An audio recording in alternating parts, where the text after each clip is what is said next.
given the fact that I think we're all here together because we're interested in learning more about the kids, but also finding solutions, to a topic that is really impacting our communities along the entire US-Mexico border. Okay, so on that note, let's just go ahead and get started.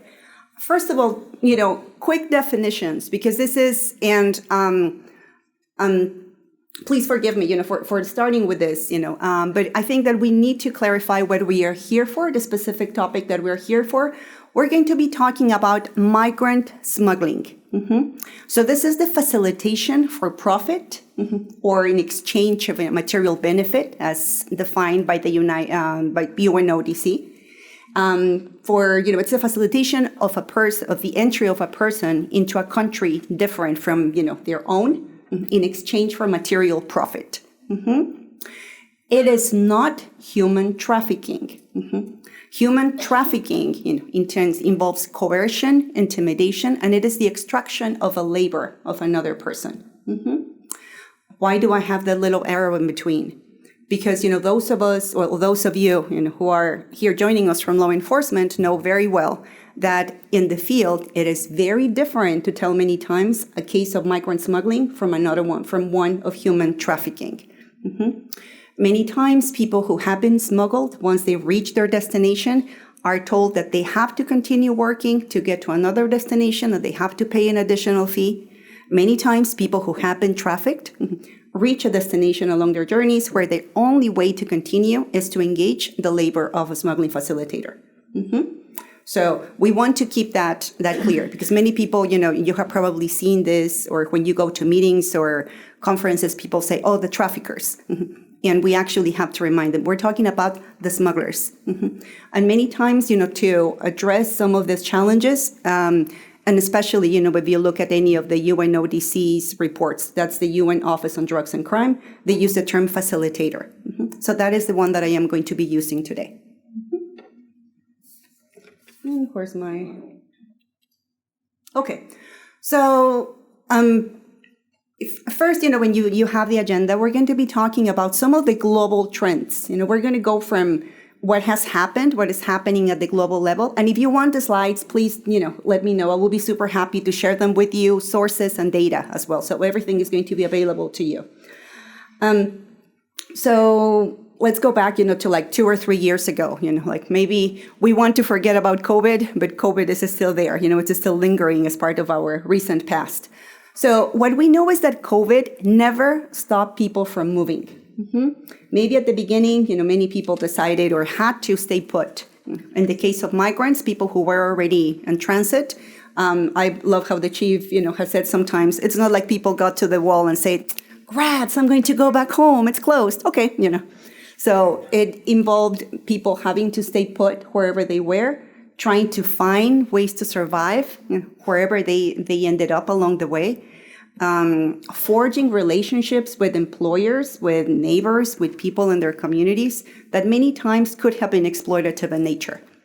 Having to remain, put, working for no payment, for, women, girls, boys having to engage in intimate relationships with people that they really didn't want to, just in exchange for room or board, or, just for a way to move or to survive. At the peak of the pandemic, and this is and you're going to see the link to the rest of or to the conditions or the challenges that we see here along the border. 64 countries, not counties, imposed restrictions, and very similar to the ones that we had here on the border. So people were not allowed, to cross at all. So, and from the very beginning, you probably remember there were all of these concerns about the fact that these restrictions were in violation of international law. Because people had the right, despite the pandemic, to still apply for asylum. And COVID prevented them from doing that, or rather the restrictions that were imposed that were related to COVID prevented that from happening.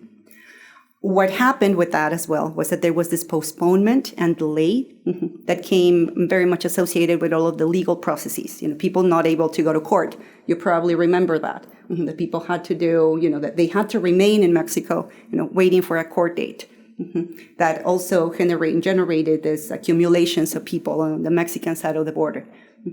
There's transformation of courts into virtual courts, that people had to rely on other forms to contact judges or again, courts. And this happened, again, around the world.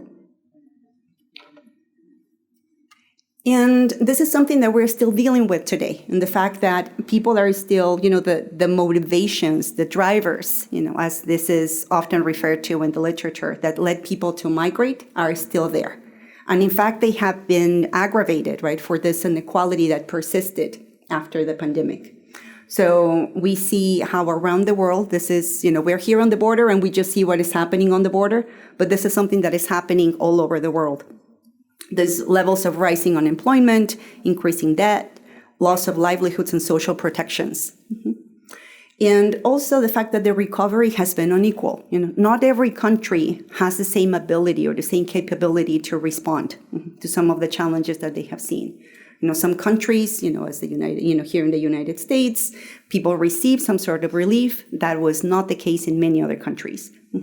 So that is something to really keep in mind, that there's this perception, that people get, from abroad, like, oh, governments are giving money to their residents. Or if you go to this other place, you may be able to obtain other sort of benefit or, some sort of compensation or payment. But what is really key to keep, and I don't have a marker here, is the fact that most people remain within the same regions. So there was not a really, cross-border movement.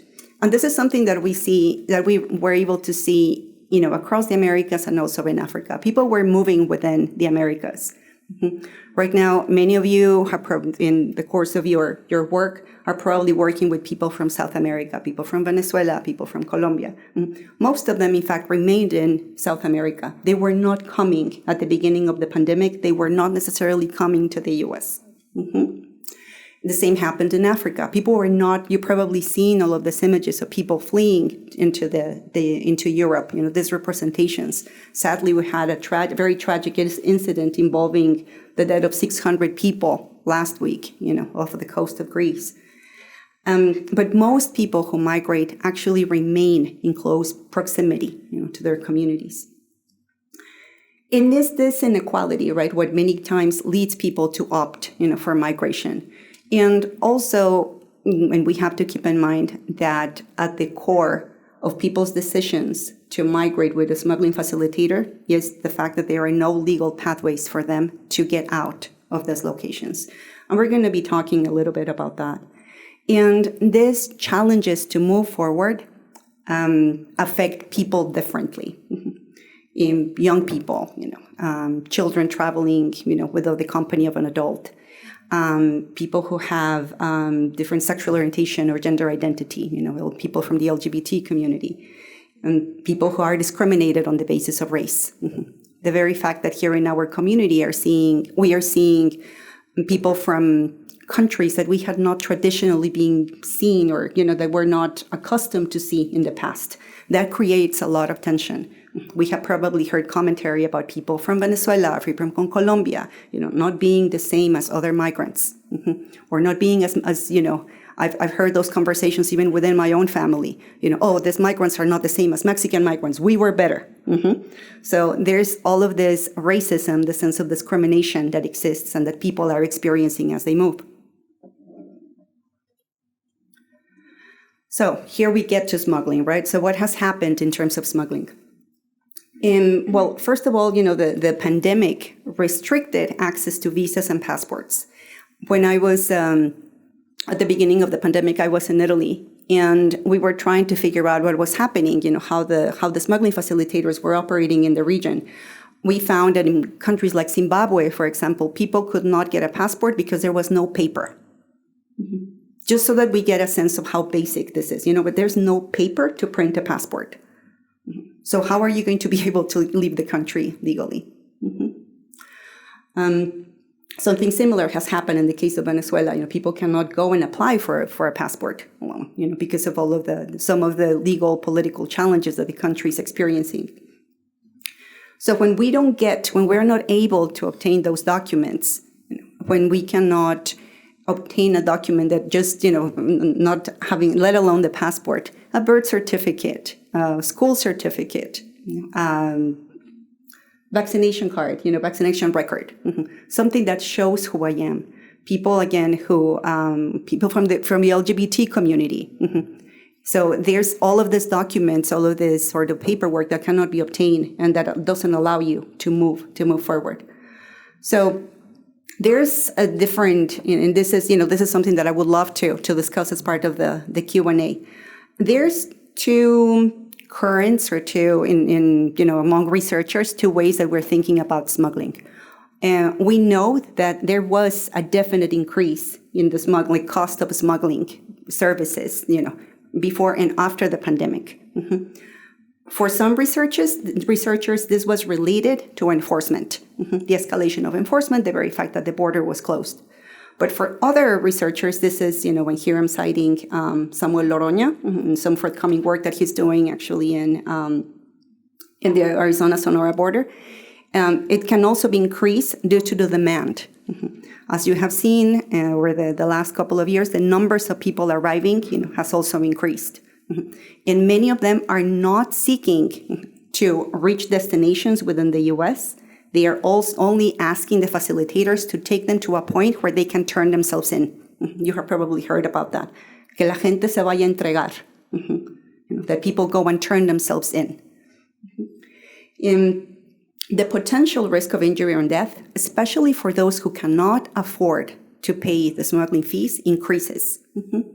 Women, again, people from the LGBT community, children who are traveling unaccompanied, do not have the same access many times to fees, to the amounts that some of these facilitators are charging.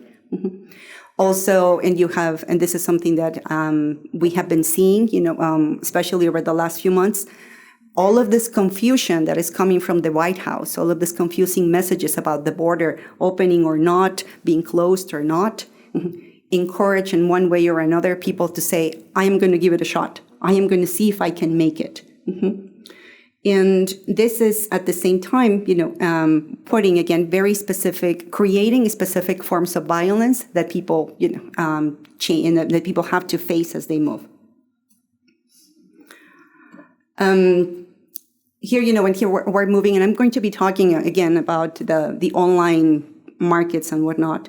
But here I want to move really quickly to the U.S. market, because this is everything that I told you about is something that has happened regionally. And that if you talk to researchers, across the Americas, they will tell you, wait, yes, that is happening here too. But here, because we're here and because we really want to know what is happening in the community, we move right here to the border. So we have, as you know, the Migrant Protection Protocols, or the Stay in Mexico, Quédate en México, program, Title 42, and all of these border closures, that happened, that we faced over the last 2 or 3 years, created this vast concentrations of people who had to stay on the Mexican side of the border. Those of you who work on the Mexican side of the border or who do humanitarian work on the Mexican side of the border probably went, and witnessed the camps, the accumulations of people. We also had conditions that were very much related to the risks and the challenges that people faced. You probably remember the fire that took place in Ciudad Juarez also, the month of March. So is this constant bombarding of messages that is coming primarily from the White House. I'm an academic, so I can say the White House. So it's a series of measures that have created and furthered this chaos along the border. And create, as we were mentioning earlier, this gap of hope. If we talk with migrants, they would say well, and when we and I think that many of us have told them, this is not the right time for you to come. The border is closed. There's violence on the border. And people say, pero mi vecina sí pasó. My neighbor made it through. Or I saw on Facebook, this post that, la madrina de mi prima de mi tía, like a distant relative, made it. So that creates this perception that there is almost chaos along the border, that you will make it, that God is going to help you, and that you are really going to make it. Here spirituality plays a huge role in people's decisions to make it. They feel protected, they feel safe, and especially because many of them travel without a smuggling facilitator. They travel entirely on their own. They are able to camouflage in a way, in terms of their transits.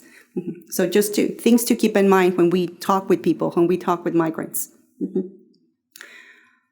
What has changed on the border? Because I think that is important to keep in mind when it comes to smuggling facilitation. This is not happening along the entire border, but any CBP, HSI, just okay. You have probably seen this, and please, if you have comments about this, we would love to hear more about that. So smuggling facilitators are accommodating large groups. You have probably seen the coverage, groups of people, 50, 70, several hundred people at a time, depending on what region of the border you go to. There's also this reliance on bodegas or warehouses, especially in the state of Arizona. There's some similar infrastructure here in Juarez as well. And this is also the work of Samuel Loroña. Something that we already knew, but that became consolidated during the pandemic was the reliance on social media and messaging apps as sources of information, people marketing their services. And the problem with social media here, and this is a conversation that I've had with the colleagues from Meta, who I know that are listening, it is extremely hard. It's extremely difficult to figure out if the person offering the services is in fact a facilitator. The fact that this is happening in this kind of virtual environment and that people don't have access to reliable information allows for the proliferation of people who post services, because anybody can post services there. So we saw a definite increase in the number of reports of scams that people had to, people sending money, through the apps, Selly and, or other cash apps, because now that's also, quite easy to do. Well, mándeme $2,000, send me $2,000 and I'll go pick you up. And you show up and nobody shows up to pick you up. Or, this facilitation processes at the border saying that, yes, if you arrive at that point, somebody will come and get you. And people realizing that they were not going in, but they were actually coming back into Mexico many times, for this kind of virtual guiding that is happening through the apps. So a lot of these communications, the consolidation, the moving, the transformation of smuggling, in a sense, was because a lot of these operations were moved onto the social media and cell phone platforms. At the same time, and this is very recent work by Stephanie Leutert and Maureen Rendon, is that the cases that we're seeing still reflect that migrants and smuggling facilitators continue to rely on the same methods and tactics. They have not changed. And if we look at the historical record, and this is amazing work that Stephanie and Maureen have been doing, there's reports of people crossing on board. We remember next week it's the first anniversary of San Antonio. People have been crossing on trailers, since the 1930s. There have been cases of people flying on small planes since the 1970s. That's the first report that we have.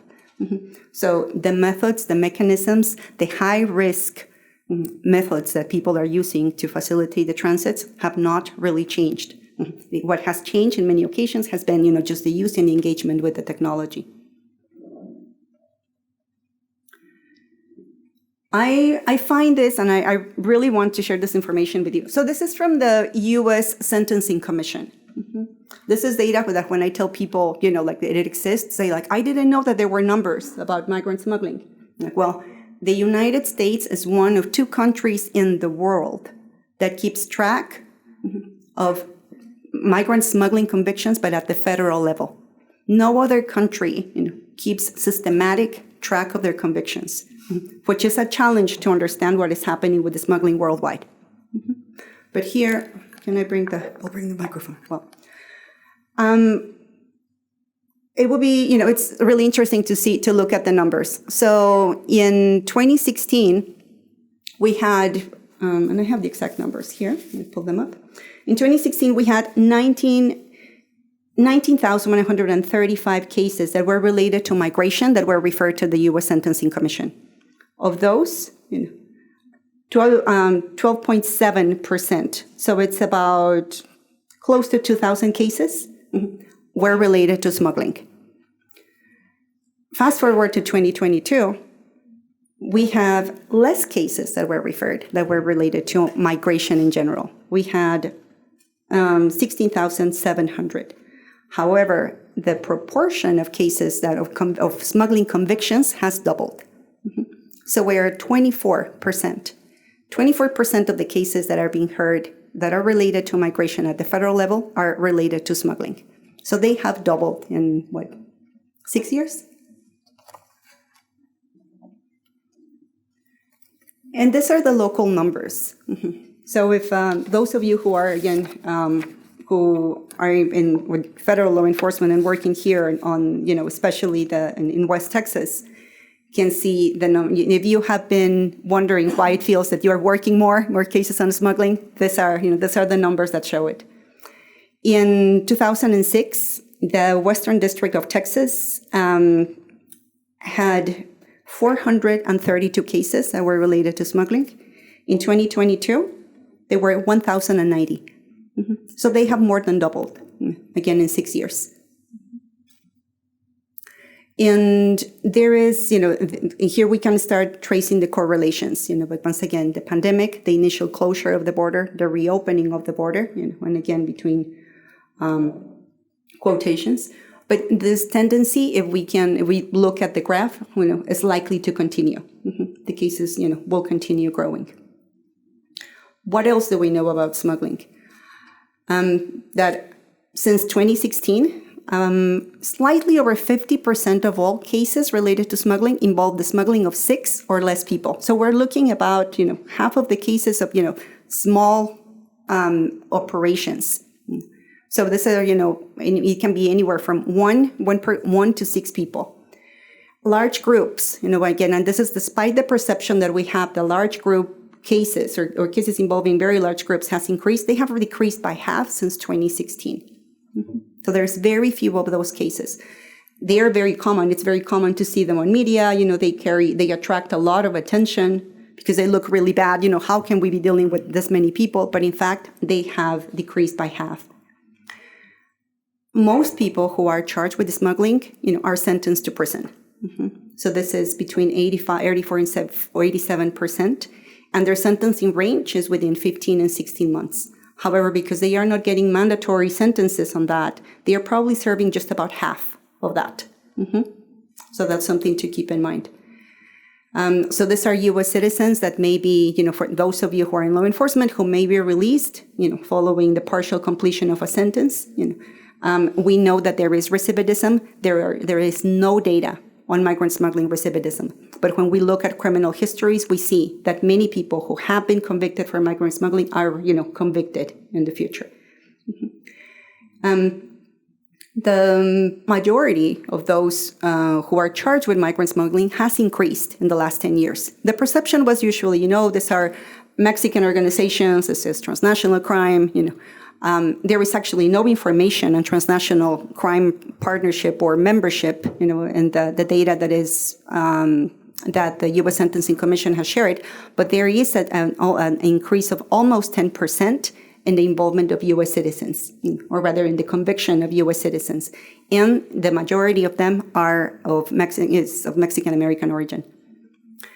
We still see, and this is something that I'm sure that you have also seen in the field, about 70% of them are men, but about 25% of them being women. However, the number of women who are being convicted for smuggling has almost doubled in the last 15 years. And women hardly ever do or perform, highly physical activities like going into the desert or driving. You have probably seen some of those incidents. Most of them do these very gendered tasks in a way. They are the ones that clean the safe houses, the ones that cook for the people. Many times they are also the ones who go and cash or pick up the wire transfers. There's also where we see an overrepresentation of women is at the ports of entry, where they pretend to be the relatives of the people that they are crossing, especially children. So women perform tasks that are going to that also put them at higher risk of identification, but it does not necessarily involve a lot of physical exertion in that sense. And here, this is the last slide, and here I am, probably spoke for way longer than I was planning to, But what brings us here today, now that we have this overview of what is happening on the border, of what is happening with smuggling, we turn to children. And here we go to the fact that, those of you who are, seasoned agents or officers along the border know that the participation of children is not new. They have been working in the facilitation of border crossings for decades. With the chief, we have shared stories of, when he was with these encounters with some young people, my own, during the time that I work in immigration enforcement in Arizona. In Mexico, this involvement, the participation of children is referred to, it's called migración de circuito, circuit migration. And we're going to be hearing about that in the next presentation. But what is two of the main challenges that we have with this issue is the fact that there are no official sources of information concerning the children.